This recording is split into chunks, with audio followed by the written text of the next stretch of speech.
The mainstream media in the Netherlands just published a front page news article, guys, which is, it's putting fear in the hearts of a lot of businesses. Now, guys, I don't really take pleasure in seeing these businesses collapse, in seeing these gas stations have to shut down. It's happening all across Europe, apparently, and of course, China as well.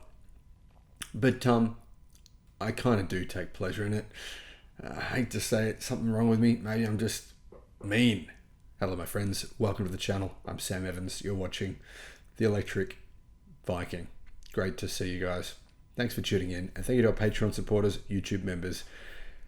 The Netherlands. This is what they've said. Front page news. It's the same thing happening in Norway, but way worse in Norway.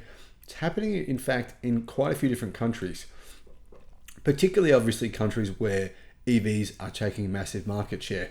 And essentially what this means is that many small businesses, unfortunately small businesses, but also not just small businesses, but also, chain businesses, like basically oil companies, because a lot of gas stations, they are owned. Huge numbers of them are actually owned by oil companies.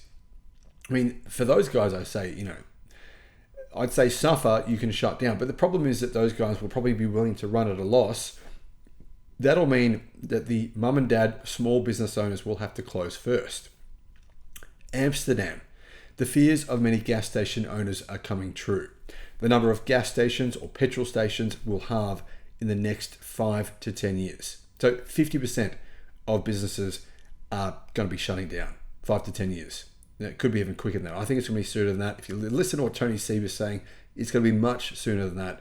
But who knows? Maybe some of them are willing to run at a loss and just pray that, that big oil and fossil fuel interests will somehow shut down EVs.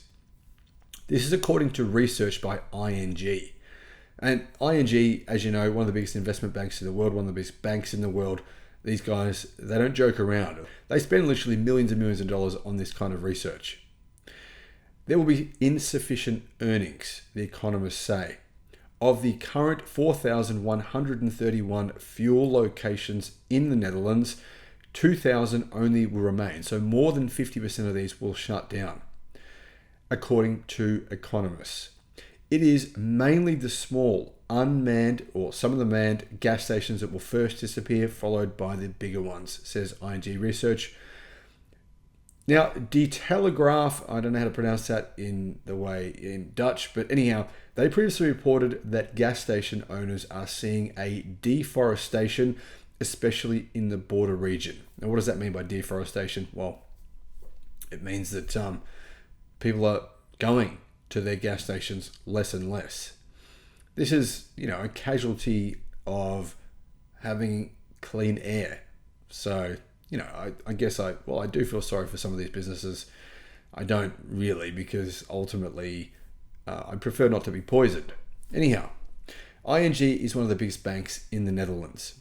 At the beginning of 2024, the Netherlands had almost 1.3 million electric and hybrid cars, an increase of 31% compared to January 2023. According to figures from the RAI Association, almost 9.5 million cars were registered in the Netherlands on January the 1st, 2024, or by that date. Please note, this only concerns passenger cars. This does not yet include vans, trucks, buses, tractors, or special vehicles. Now, this email was sent to me by Keys from the Netherlands, and basically what he's saying is he's seeing this in not just the Netherlands, but look at other countries where EVs are even more popular than in the Netherlands. Sweden, for example, they sell, in terms of percentages, twice as many EVs. In terms of market share, they've got double the market share in Sweden. What about in Norway? I mean, you're looking at quadruple the market share. So this is a story being reported on in numerous European countries, particularly the Scandinavian countries, where people are probably a little bit more intelligent and more willing to change, more willing to do something new. You can't really say, you don't have to drive anywhere if you live in Scandinavian countries, because you do. I mean, Sweden is massive, right? There's plenty of places, a lot of people there drive all over Europe. So just because you might live in a small country, just because you might live in Denmark, doesn't mean you're not driving to France. It doesn't mean you're not driving. And people are in EVs. They're doing this all the time, and they're saving huge amounts of money by, various reasons. Being able to use electricity for one, most of them are using their own solar power, for example, particularly in places like Germany. So yeah, EVs are forcing the closure, the probably unanticipated early closure of many gas stations across and petrol stations across not only Europe but also places like China. This is going to snowball. It's going to happen really, really fast because I think we're going to see that disruption curve. At the start, it's sort of like it sputters a little bit, and then all of a sudden, everything takes off. All of a sudden, everyone starts buying smartphones, and they stop buying Nokia 3310s or whatever those things were, Blackberries, all those old phones with buttons all over them. It happened really, really fast, right? Initially, it was slow because they were expensive, but eventually, it took off and it was fast. And I think EVs, the same thing will happen. So if you've got any family members, any friends that have a gas station, a petrol station, you never know. Maybe someone will be stupid enough to buy it from them. So get them to try and sell it. Thanks for watching.